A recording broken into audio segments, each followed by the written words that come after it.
International Women's Day on 8th of March 2021, we are celebrating Women in Science today. Now coming to Women in Science in Indian context. Now Indian science today has a number of successful names of women who have established a successful career in science and have contributed significantly to the country through their skills and excellence in the field. However, the going was surely not easy for women to pursue science in India. This year, Indian government is setting up 11 chairs in the name of 20th century women scientists across universities in India. It's a commendable effort by Government of India. Now, these exceptional women scientists of India include Dr. Janaki Ammal, Dr. Ashima Chatterjee. Now, when talking about Dr. Janaki Ammal, she was a renowned Indian botanist and a plant cytologist who was awarded Doctorate of Science at Michigan in 1931. She contributed extensively to genetics, evolution, phytogeography and ethnobotany and was awarded the Padma Shri in 1977. The Janaki Ammal Herbarium in Jammu is named after her and houses more than 25,500 specimens. Dr. Ashima Chatterjee, she was the first woman to be awarded a Doctorate of Science by an Indian university, that is Calcutta University, in 1944.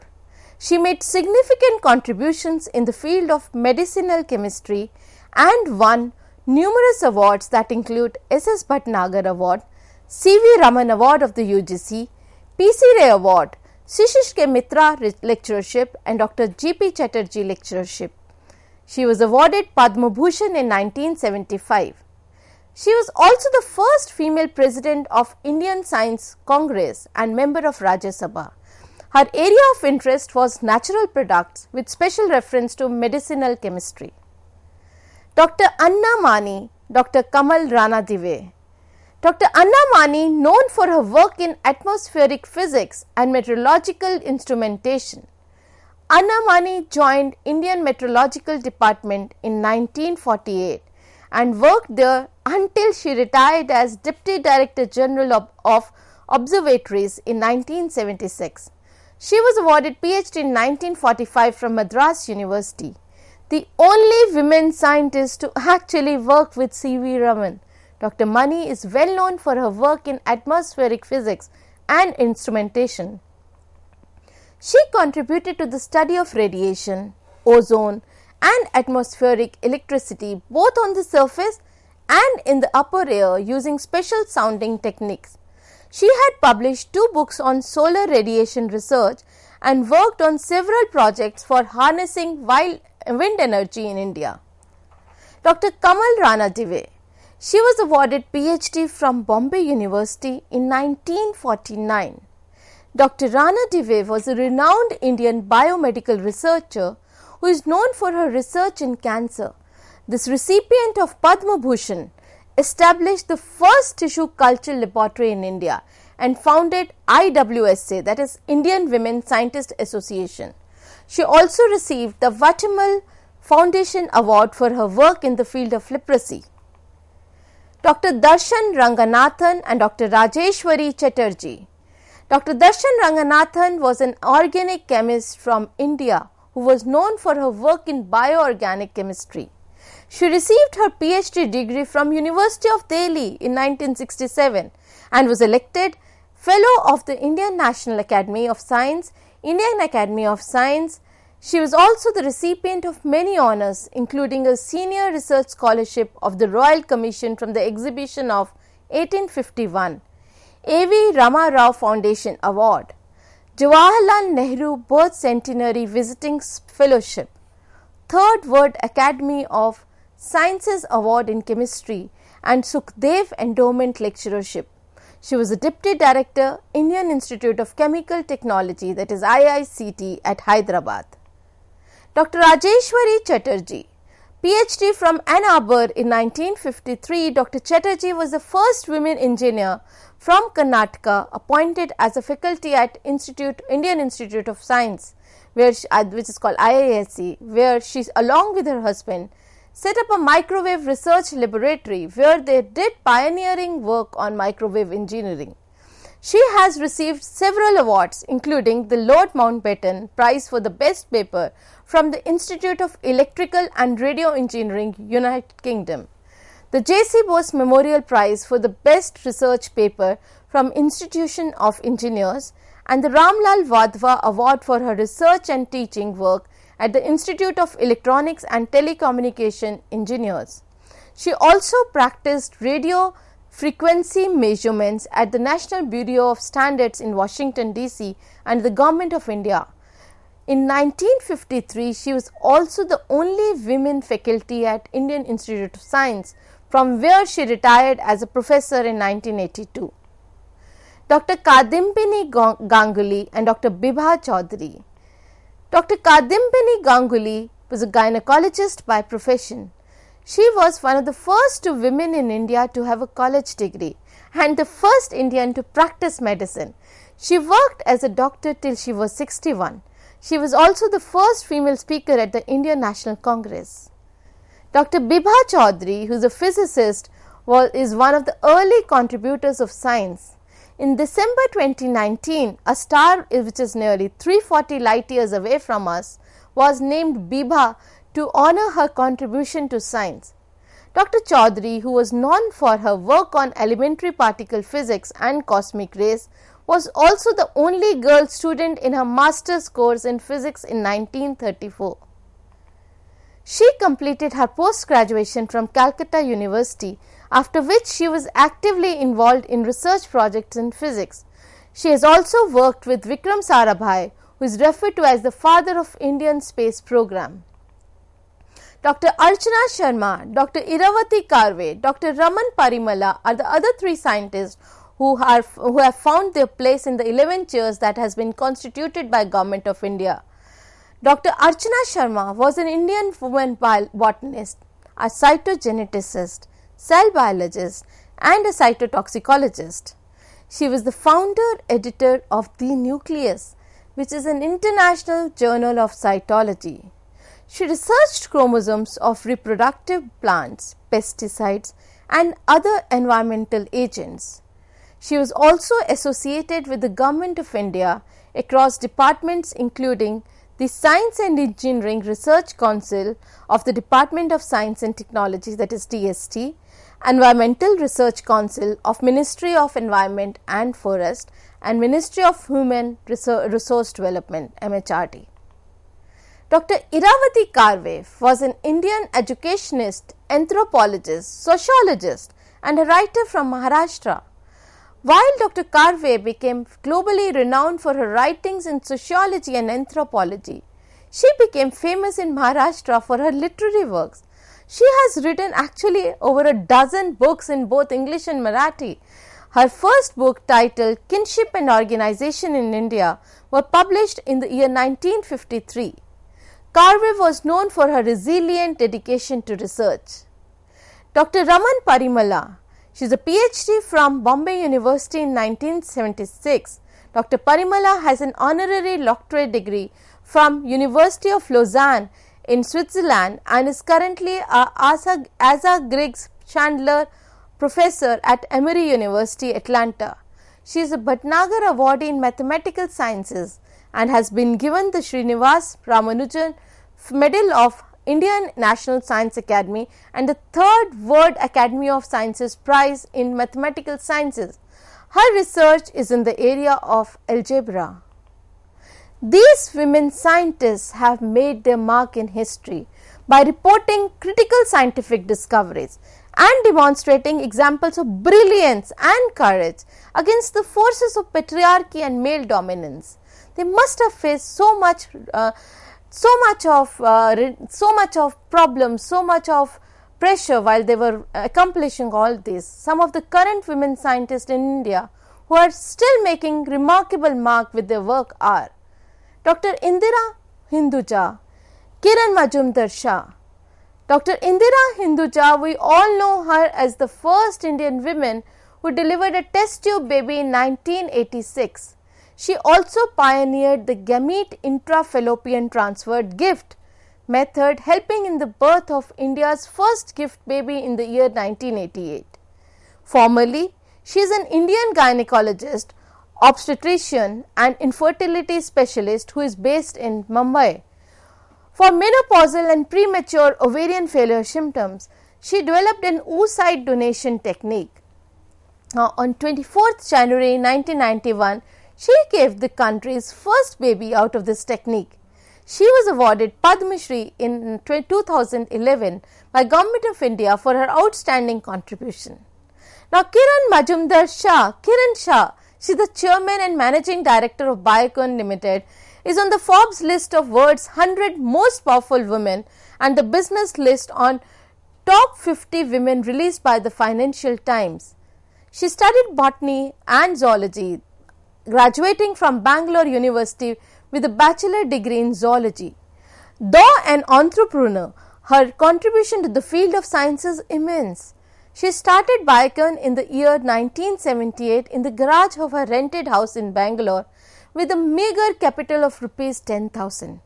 Currently, the net worth of the company is more than $900 million. Biocon manufactures drugs for cancer, diabetes and autoimmune diseases. Dr. Aditi Pant, Dr. Usha Barwale Zair. Dr. Aditi Pant is a well-known oceanographer who became the first Indian woman to visit Antarctica in 1983. She was a part of the third Indian expedition to Antarctica and received the Antarctica Award along with 3 of her colleagues for the contributions to the project. Dr. Usha Barwale Zair. Usha Zair is the Director and Chief Technology Officer at Maharashtra Hybrid Seeds Company Private Limited, where she has been utilizing biotechnological tools for improving the quality and productivity of seeds and agriculture. She has the distinction of producing India's first genetically modified food, that is Briti brinjal. Dr. Tessie Thomas and Dr. Gagandeep Kang. Dr. Tessie Thomas, she was the first Indian women scientist to have headed a missile project, earning her the nickname Missile Lady. She was the project director for Agni 4 and Agni 5 missiles in Defence Research and Development Organization DRDO. She is the recipient of Lal Bahadur Shastri National Award for her work in the field of missile technology in India. Dr. Gagandeep Kang, who is an Executive Director, Translational Health Service and Technology Institute, THSTI, which is in Faridabad in New Delhi. Dr. Kang is a public health expert who played a crucial role in understanding neglected tropical diseases and the development of the rotavirus vaccine. Rotavirus is a virus that causes gut and intestinal disorders among children such as inflammation, diarrhea. These are the symptoms of rotavirus infection. Diarrhea, dehydration, gastroenteritis and many other symptoms. Kang's work focuses on improving the health of children in India. She was also the first Indian woman scientist to join London's Royal Society, which is a very prestigious thing for us. Dr. Kusala Rajendran, Dr. Chandrima Saha. Dr. Kusala Rajendran is a seismologist at Indian Institute of Science IISc Bangalore, which is called Bangalore these days. Much of what we know about earthquakes in India today is thanks to Dr. Rajendran's work.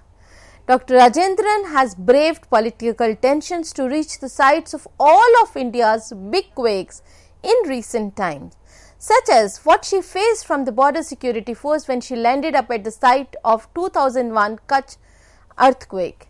She once used indigenous knowledge to date an ancient tsunami that occurred in Tamil Nadu 1,000 years ago.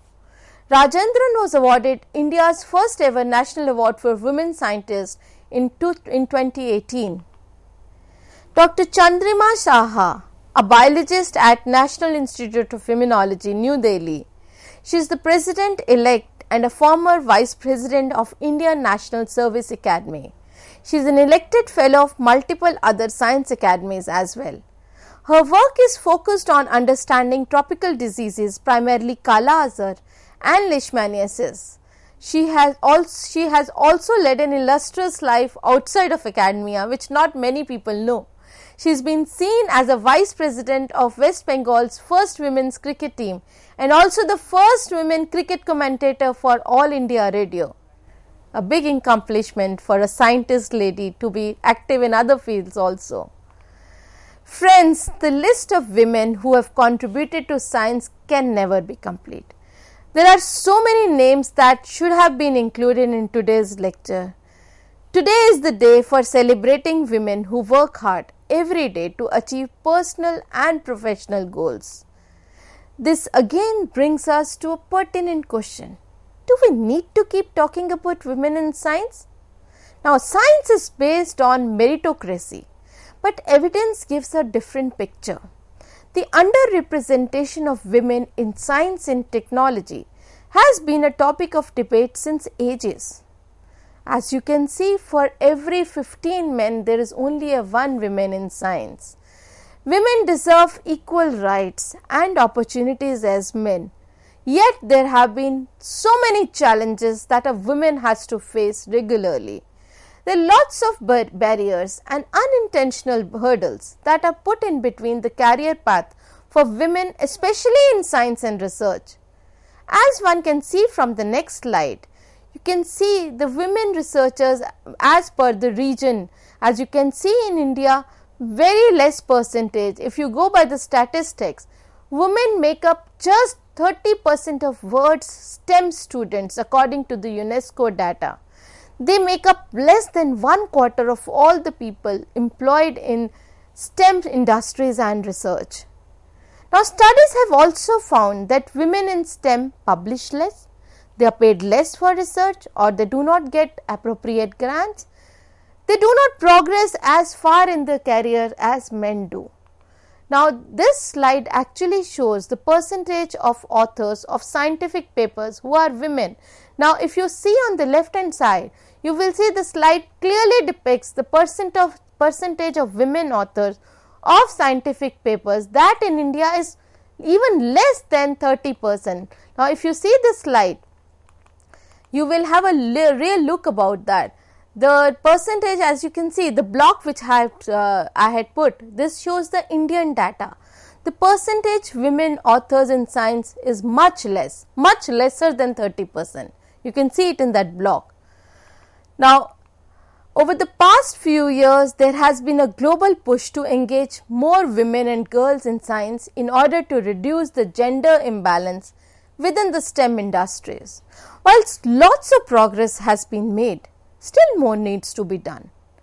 Collectively, we need to work together to inspire young women to pursue careers in science. Now, while preparing for this lecture, I came across a wonderful article of 2015 by Smith et al. In Cell Stem Cell Journal. Smith and co-workers gave 7 actionable strategies that could ensure more women in STEM research. These strategies are: implement flexible family care spending, provide extra hands awards, recruit gender balanced external review committees and speaker selection committees, incorporate implicit bias statements, focus on education as a tool, create an institutional report card for gender equality, and partner to expand upon existing searchable databases of women in science, medicine and engineering. Coming one by one to each, implement flexible family care spending. Under this gender neutral policy, grant making organizations would permit grantees to use a certain percentage of grant award funds to pay for child care, elder care or family related expenses in order to encourage travel to give invited lectures or attend scientific meetings and conferences. Now, this should be gender neutral. I mean, it should be applicable for both men and women, but of course this will go much farther in making sure that women in science make significant contribution. The next important thing which they said in this journal was, in this paper they said, provide extra hands award. This award could be used to hire technicians administrative assistants, or postdoctoral fellows, or in other creative ways at investigators' discretion in order to make research more efficient when they become primary caregivers. Now, recruit gender balanced external review committees and speaker selection committees. Funders and conveners of symposia should adopt gender conscious peer review committee and speaker selection committee recruitment policies. They also suggest that a minimum female should comprise 20% of all review committees. There should definitely be a female for every 5 men, at least one woman should be there. Incorporate implicit bias statements. Studies have demonstrated that subtle and often unconscious gender biases exist throughout society and specifically in academic science. To ensure that such things do not take place, grant makers should incorporate implicit bias statements into their external program review processes. There should be a focus on education as a tool. Academic institutions should make gender awareness training a standard component of their postdoctoral orientations and train principal investigators to proactively take measures in their own labs to mitigate gender disparities. This can be achieved through conferences and through discussions. To create an institutional report card for gender equality, a task force must be convened to develop a set of quantifiable criteria which, when taken and analyzed together, will form an institutional report card for gender equality to evaluate institutions on these practices. Partner to expand upon existing searchable databases of women in science, medicine and engineering. Funders, academic institutions and scientific journals collaborate with relevant organizations to develop or expand upon existing searchable databases of women in science, medicine and engineering. The database will provide assistance to research institutions, political institutions, scientists, universities, research committees, search committees, conference organizers and editors to identify women scientists for positions and activities such as professorships, chairmanships, speaking opportunity at conferences, meetings, selection for advisory groups and committees, participation in manuscript and grant reviews, and serving on the scientific advisory boards of companies, among others, all of which are really critical components for career advancement of women. Now, after going through these recommendations from the article, I feel that a concerted effort, if put in this direction, will surely help build gender equality in science and will encourage more efforts to level the field. The change is something that is needed and is essential. International Women Day is a day where everyone appreciates everything that the women in their lives do.